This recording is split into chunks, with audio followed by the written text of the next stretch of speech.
வீட்டினுடைய மேற்கூரைகள் பறந்து விழுந்து சேதமடைந்திருக்கு என்பதை பார்க்கின்றோம். இதனால் அந்த வீட்டில் இருக்கக்கூடியவர்கள் மேற்கூரை இல்லாமல் கொட்டும் மழையிலும் மிகுந்த சிரமத்திற்கு உள்ளாகி வருகின்றனர் என்பதையும் பார்க்கின்றோம்.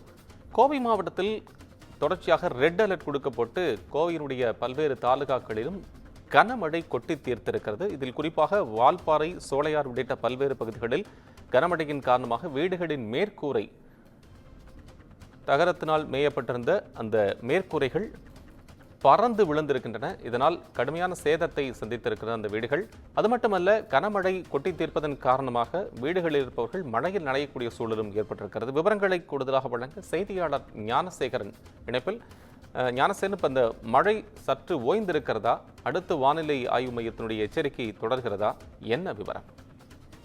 வணக்கம் கோபால். கோவை மாவட்டம் வால்பாறை அருகே உள்ள சோலையார் அணை பகுதியில் 2000க்கும் மேற்பட்ட மக்கள் குடியிருந்து வருகின்றனர்.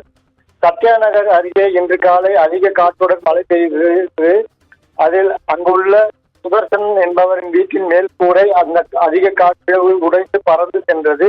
இதனால் வீடு முற்றிலும் சேதமடைந்தது. வீட்டிற்குள் இருந்த சுதர்சனம் மற்றும் அவரது மனைவி 3 மகள்கள் அதிர்ஷ்டவசமாக உயிர் தப்பினர். சம்பவ இடத்திற்கு வட்டாட்சியர் பார்வையிட்டு பாதிக்கப்பட்டவர்களை பள்ளிக்கூடத்தில் உள்ள முகாமில் தங்குமாறு அறிவுறுத்தினார். அதிக கனமழை பெய்ததால் அப்பகுதி பொதுமக்களின் இயல்பு வாழ்க்கை பாதிக்கப்பட்டுள்ளது. கோபாலகிருஷ்ணன்.